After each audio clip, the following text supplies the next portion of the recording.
Assalamualaikum warahmatullahi wabarakatuh.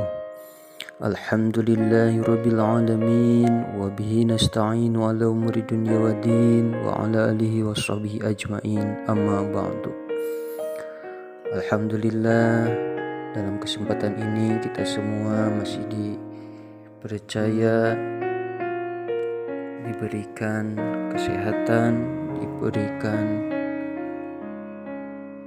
usia. Mudah-mudahan segala amal ibadah yang kita lakukan di bulan Ramadan ini diterima sebagai amal kebaikan oleh Allah Subhanahu wa taala. Amin ya Allah ya rabbal alamin. Salawat dan salam semoga tetap dilimpah curahkan kepada panutan kita, yakni Habibana wa Nabiyana, Nabi besar Nabi Muhammad sallallahu alaihi wasallam. Tidak lupa kepada keluarganya, sahabatnya, para tabi'in tabi'atnya. Mudah-mudahan kita semua tergolong umat Nabi Muhammad yang mendapatkan syafaatnya. Amin ya Allah ya rabbal alamin. Hadirin wal hadirat rahimakumullah. Dalam kesempatan ini kita semua mengingatkan kembali tentang hikmah puasa. Baik dilihat dari segi ruhiyah, sosial, ataupun medis. Puasa atau saum adalah salah satu ibadah istimewa sebagaimana Rasulullah nyatakan tidak ada bandingannya. Salah satu aspek yang membuatnya istimewa selain keutamaan puasa adalah hikmah puasa. Sedikitnya ada 8 hikmah puasa yang akan dibahas diambil dari Tafsir Al-Munir karya Syekh Wahbah Az-Zuhaili, Tafsir Al-Ajhar karya Buya Hamka, Fikih Puasa karya Syekh Yusuf Al-Qardawi, dan Al-Islam karya Syahid Hawa. Yang pertama, hikmah dari puasa adalah mensucikan jiwa. Hikmah puasa yang pertama adalah tazkiyatun nafs, mensucikan jiwa. Mengapa? Karena dengan puasa manusia memilih untuk menahan diri dari hal-hal yang sebenarnya halal untuknya. Sejak terbitnya fajar hingga terbenamnya matahari, manusia menahan diri dari makan, minum, dan yang membatalkan puasa. Kalau mau, ia bisa saja melakukannya, toh tidak ada yang mengetahuinya. Berapa saat sesaat berada di rumah yang tertutup, di dalam kamar yang terkunci, tidak ada orang lain yang mengetahui jika ia makan atau minum, tetapi tidak melakukannya karena Allah selalu melihatnya. Hadirin wal hadirat rahimakumullah. Disinilah hikmah puasa, yang menahan nafsu yang merupakan bagian dari kotoran jiwa. Puasa membersihkan jiwa yang umumnya terkotori karena menuturkan hawa nafsunya. Yang kedua, hikmah dari puasa adalah memupuk muraqabatullah. Ibadah puasa sangat berbeda dengan ibadah lainnya yang mudah dilihat oleh sesama manusia. Sholat di masjid kelihatan, sedekah di masjid kadang diumumkan, zakat dicatat, haji justru diantar berombongan.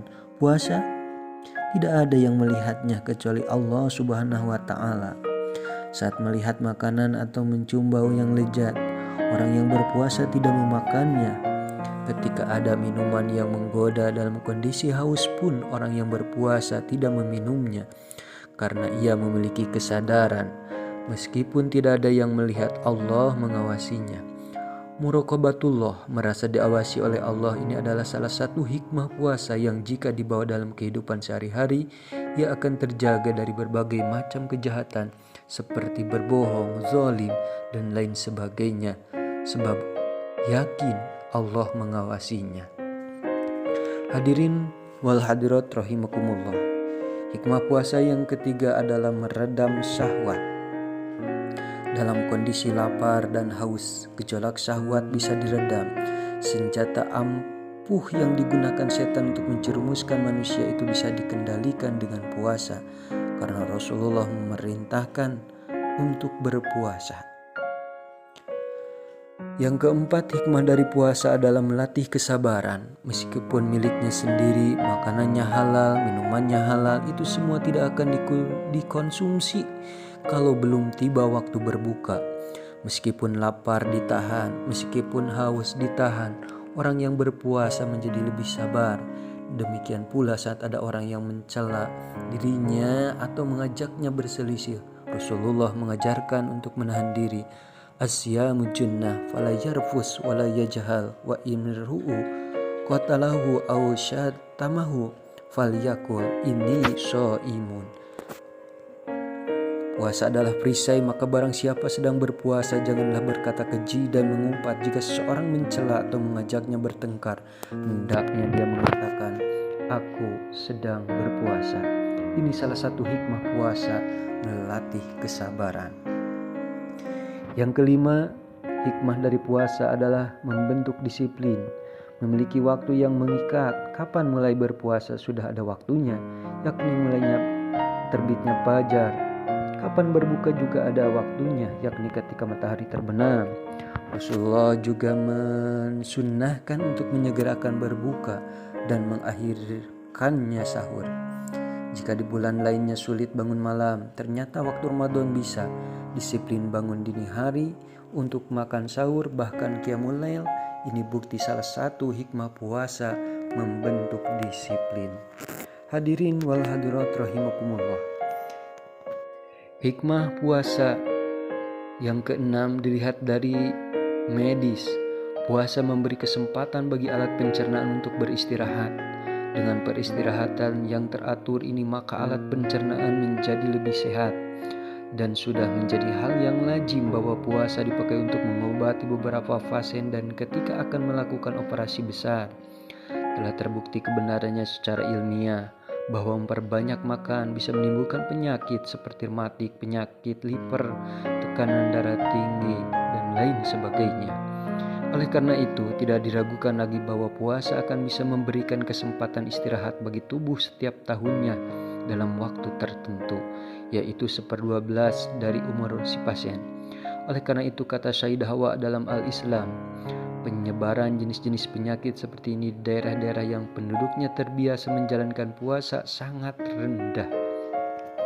Buya Hamka dalam tafsir Al-Ajhar mencontohkan Kiai Haji Hashim Al-Asy'ari yang gemar berpuasa sunnah. Meskipun usia beliau sudah tua, namun kondisi fisiknya sehat dan terjaga dari penyakit kadar gula. Ini jelas dengan keterangan sumu tasihu, berpuasalah maka akan sehat. Yang ketujuh, hikmah dari berpuasa dilihat dari segi sosial. Dengan berpuasa orang merasakan lapar dan dahaga. Orang kaya jadi tahu seperti apa rasanya tidak makan, meskipun hanya sekitar 14 jam. Dari situ timbul kepekaan bagaimana rasanya orang-orang yang kekurangan makanan, bahkan mungkin tidak bisa makan dalam hitungan hari seperti yang terjadi di daerah-daerah atau di negeri lain. Maka kepekaan itu pun melahirkan empati untuk menolong sesama manusia, terutama yang membutuhkan. Hikmah puasa yang ke-8 adalah membentuk takwa. Secara keseluruhan dan target akhir, puasa bermaksud membentuk pribadi yang takwa, yang mentaati perintah Allah dan menjauhi larangannya. Hadirin wal hadirat rahimakumullah. Demikian 8 hikmah puasa, baik secara sosial, ruhiyah maupun medis. Semoga hikmah-hikmah ini semakin membuka pandangan kita betapa ajaran Islam sangat mulia dan kita kemudian mengamalkan dengan sebaik-baiknya. Kurang lebihnya mohon maaf. Mohon maaf dari segala kekurangan dan kesalahan. Wallahul muwaffiq ila aqwamit thoriq. Wassalamualaikum warahmatullahi wabarakatuh.